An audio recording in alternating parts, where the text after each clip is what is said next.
बिस्मिल्लाहिर्रहमानिर्रहीम। Gateway to physics channel के ऊपर हम 10th क्लास की फ़िज़िक्स को डिस्कस कर रहे हैं। रिफ्रैक्शन के ऊपर गुफ्तगू रही पिछले लेक्चर में, और आई होप कि आपने चैनल को सब्सक्राइब किया होगा और कॉन्स्टेंटली नोटिफाई हो रहे होंगे। इंशाल्लाह ये जो हमारे लेक्चर्स हैं और जो छोटे छोटे टॉपिक जिनको हम लेक्चर्स में कवर नहीं कर रहे हैं वो इंशाल्लाह नोट्स के अंदर कवर हो रहे हैं। तो जब आपको नोट्स मिलेंगे, जब आप इन लेक्चर्स को मिला के करेंगे तो इंशाल्लाह it will be a winning combination. हमने पिछले लेक्चर में रिफ्रैक्शन के ऊपर गुफ्तगू की और हमने रिफ्रैक्टिव इंडेक्स को देखा। पिछले लेक्चर में एक छोटा सा टॉपिक डिलिबरेटली छोड़ा गया, सिर्फ एक नाम था जिसको स्नेल्स लॉ कहते हैं। चूँकि वो वहाँ पे हम रिफ्रैक्शन का जो कॉन्सेप्ट है वो बिल्ड कर रहे थे, तो जब नाम आ जाते हैं तो अक्सर स्टूडेंट या थोड़ी सी कम्प्लेक्स स्टेटमेंट आ जाती है तो स्टूडेंट वो जो पूरा कॉन्सेप्ट होता है, सारा का सारा कॉन्सेप्ट उनके हाथ से स्लिप हो जाता है। Snell's law is very simple, ये कम्प्लेक्स नहीं है। For a given pair of media, the refractive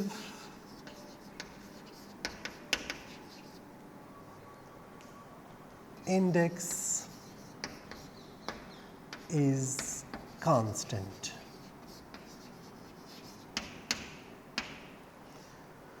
अब देखने में थोड़ा सा लगता है कि ये कुछ बड़ी मुश्किल सी बात उसने कह दी है। बात वो उसने सादी से की है और मैथमेटिकली हम इसको कुछ यूँ रिप्रेजेंट करते हैं। n1 sin theta 1 is equal to its 1, n2 sin theta 2।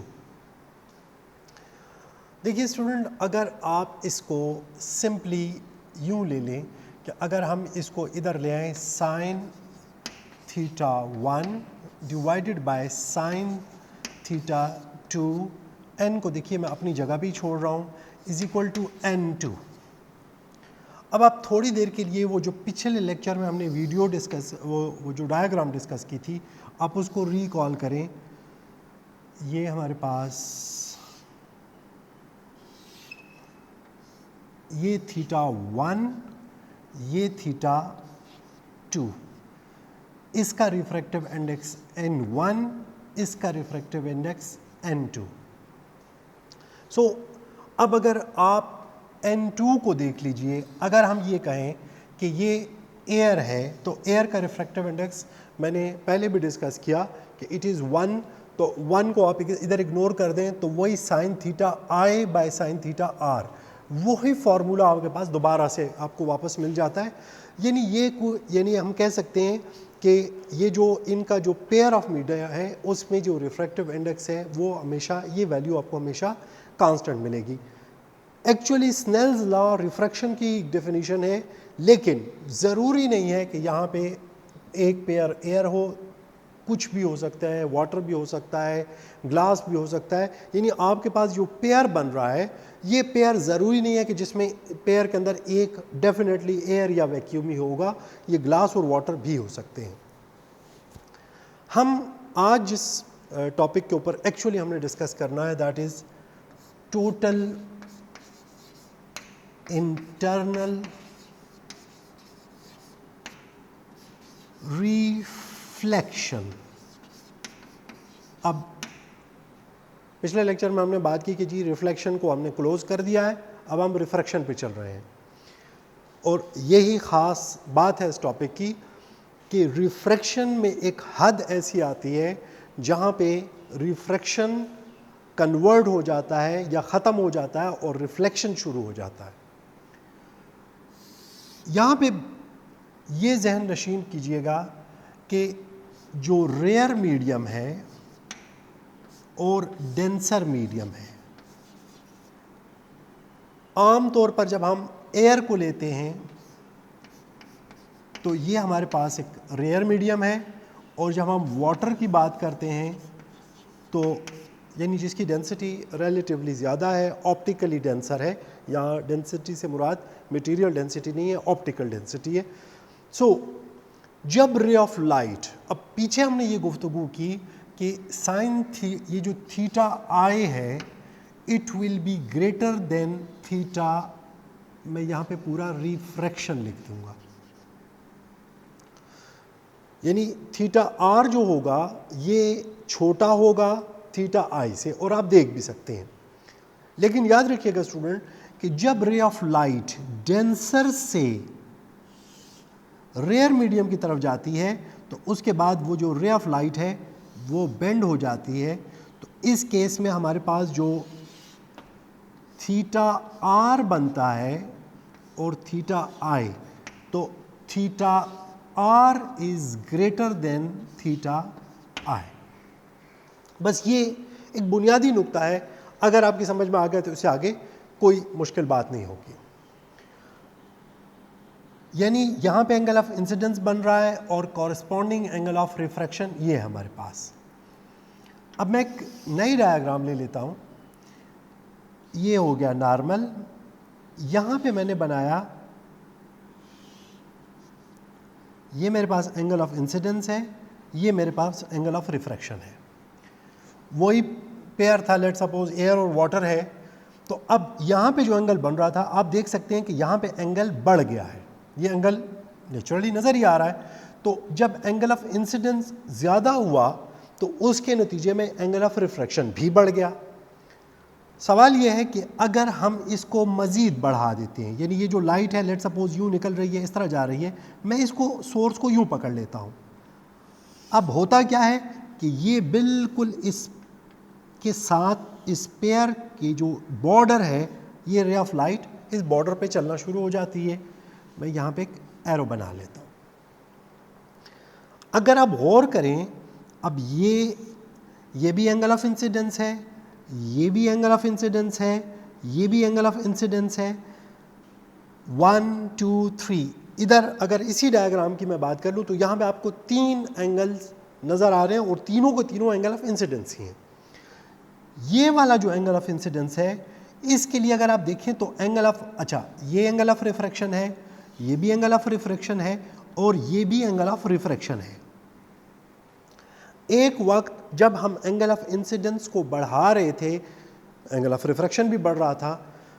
Angle of incidence बढ़ाते बढ़ाते एक वक्त ऐसा आया कि एंगल ऑफ रिफ्रैक्शन 90 हो गया, जो कि इस आखिरी केस में इस रे के लिए एंगल ऑफ रिफ्रैक्शन कितना हो गया, 90 degree.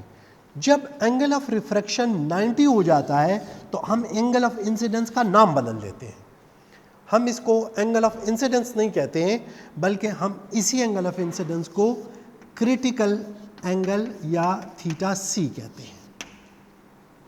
This is called critical angle. अब सवाल ये पैदा होता है कि अगर हम क्रिटिकल एंगल से भी बढ़ा दें, मकसद ये है कि अगर मैं इसको यूं कर लूं तो क्या होगा। ऑलरेडी 90 तक तो पहुंच चुका है, जब हम इसको थोड़ा सा और बढ़ाते हैं तो उसका नतीजा ये होता है कि फिर ये इस दूसरे मीडियम में, यानी जो रेयर मीडियम था उसमें जाती ही नहीं है और इसी मीडियम के अंदर क्या हो जाती है, बाउंस बैक हो जाती है, जिसको हम कहते हैं रिफ्लेक्शन ऑफ लाइट। सो यहाँ पे अब होगा क्या कि जब थीटा आई, ये जो अभी ये इस थीटा का तो नाम हमने चेंज कर दिया, ये जो एंगल ऑफ रिफ्रैक्शन हो गया तो इसको हमने थीटा सी, यहाँ मैं थीटा सी लिख देता हूँ। अब अगर एंगल ऑफ इंसिडेंस थीटा सी से भी बढ़ गया तो क्या होगा कि उस सूरत में ये जो लाइट है दूसरे मीडियम में जाएगी ही नहीं, सारी की सारी वापस आ जाएगी और इस अमल को, इस प्रोसेस को हम कहते हैं टोटल इंटरनल रिफ्लेक्शन। यानी रिफ्रैक्शन ख़त्म, रिफ्लेक्शन शुरू, यहाँ से रिफ्रैक्शन कन्वर्ट हो जाता है रिफ्लेक्शन में।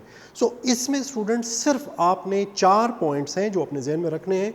ये मैं अक्सर स्टूडेंट को कहता हूँ कि एग्जामिनेशन पॉइंट ऑफ व्यू से it's a very important topic. अक्सर एग्जाम में आता है आपको number 1, when a ray of light enter a rare medium, या ऑप्टिकली रेयर मीडियम, आप जो मुनासिब समझे लिखती है। जब रेयर मीडियम में दाखिल होती है क्या होता है? It bends away from normal. पहली बात। दूसरी बात, इफ थीटा आई यानी angle of incidence is increased, theta r यानी angle of refraction also increases, angle of refraction भी इंक्रीज होता है। कॉरेस्पॉन्डेंस है, कांस्टेंट है, वैल्यू कांस्टेंट रहनी है। Third, when theta R angle of refraction becomes 90 degree, यानी इंक्रीज होते होते होते होते 90 तक पहुंच जाए, देन थीटा आई यानी एंगल ऑफ इंसिडेंस को हम एंगल ऑफ इंसिडेंस नहीं कहते बल्कि उसका नाम बदल के उसको कहते हैं इज कॉल्ड थीटा सी, यानी क्रिटिकल एंगल। और fourth and the last point, if theta i यानी angle of incidence increases further, यानी theta i become greater than theta C, तो क्या होता है? There is no refraction,